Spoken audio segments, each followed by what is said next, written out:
All right, let's grab the Pixel 8a. Keys. Get into the studio. Mod. We're heading down to the studio to record. When I get there, I'll get this all set up. So yes, I gotta get the battery for that smoke detector. Still got more straightening up to do. You stay inside.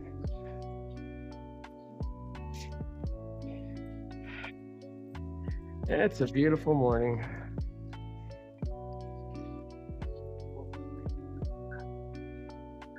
Let's go inside. Auto lights. All right, so I've been doing some extensive research regarding Helium Mobile. People have been telling me, like, with Helium Mobile customers, they're on the At&t network now. They're connecting to the At&t network. And so I was like, that's pretty cool. Like, I really want to know more about this. So I started doing my research. I got my Helium Mobile line. It's on my Pixel 8a. And I've been driving around this city. I've gone to places, where I know At&t has like the strongest connectivity around here. And not one time has my line connected to At&t network. It's always been on T-Mobile. When I check NetMonster, the towers I'm connected to has always been T-Mobile, not At&t. Even though At&t is in the vicinity, and I know because with US Mobile Darkstar, it was really strong connection in certain areas that I went to, and nothing popped for me for At&t on Helium Mobile.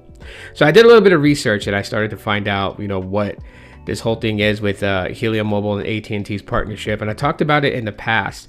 So in the past, I talked about how Helium Mobile's network, right? The community built network was beta testing, allowing non-Helium Mobile customers to connect to their mobile hotspots to offload data usage off the MNO networks, right?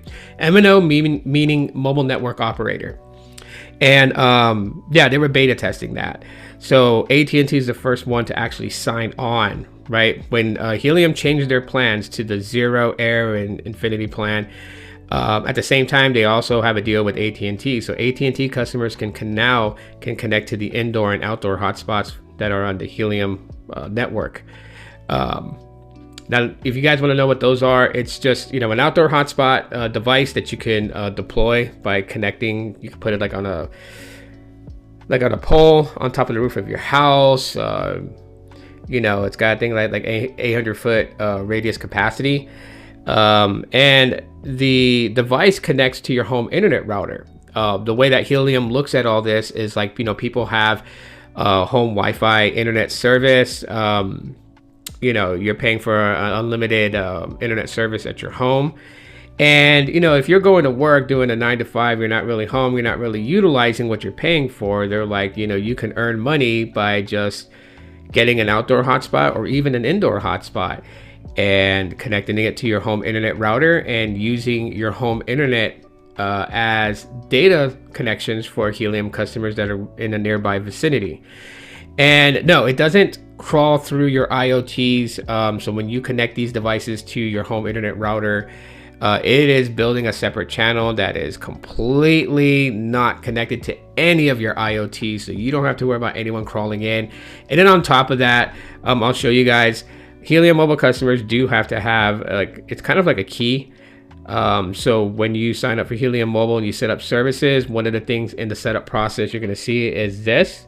And you can always reinstall it if it's not working properly, but you're literally just clicking that and then it's installing a profile. You don't get to see what the key is or any authentication codes, but that profile that's now installed in my Pixel 8a allows me to connect to the mobile hotspots that are deployed by people in my city. So when I'm passing by their area, my phone will connect, which means that any data that I'm using is offloaded to T-Mobile network, right?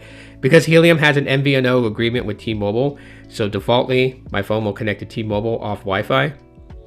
And if I'm in an area where there's a mobile hotspot from Helium, my phone will connect to that instead of the T-Mobile network until I'm away from the range of that device, and then it will drop back to the T-Mobile network.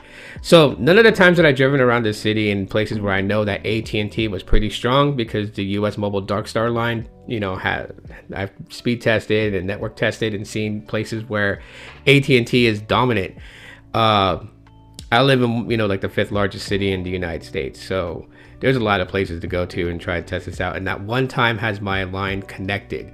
So if somebody out there is actually literally connecting to the AT&T network, being a Helium mobile customer, and they're not connecting to any of those mobile hotspot devices, I would love for you guys to take a screenshot, post it on X if you're on the X platform, and just tag me in the post, or you can post it on Threads by Instagram, and you could tag me on that, which those are in the description of this video. So you guys can use that to let me know that you guys are connected to the AT&T network. Now, again, my line is an old legacy Helium line. So I'm still earning HNT. I'm still earning crypto. I'm not earning cloud points. I'm not on the Infinity plan or the Air plan or the Zero plan. I am specifically on the old legacy plan. So if you're on the newer plans, and this is only for the newer plans, I'll be able to determine that. You guys just tag me in a social media post with a screenshot showing you're connected to AT&T and that it's not through the Helium hotspots, because that's one of the deals that, like I said, Helium made with AT&T. So while AT&T customers can connect to the Helium network to offload data usage from the cell towers, at the same time too, AT&T is also going to be deploying Helium mobile hotspots. I believe with their AT&T fiber internet, they'll set up hotspot devices with those internet lines connected to it, deploying signal for Helium customers, right? So that's what I've researched, seen so far. So yeah, you guys can tell me in the comments. Let me know if you're on the newer Helium mobile and if your line is connecting to AT&T's network off Wi-Fi. Let me know. And if you want to show me on social media, whether, like I said, on Threads or on X, just take a screenshot, post a post on those platforms with the screenshot and tag me in it so I can see it. Other than that, that's pretty much what I got for you guys today. So if you guys enjoyed today's video, y'all know what to do, and that's smash that like button. Share this on your favorite social platform so other people can check it out and listen to it. And yeah, if you just subscribed, thanks for doing that. Turn on bell notifications so you don't miss a video upload, and I'll talk to y'all on the next one.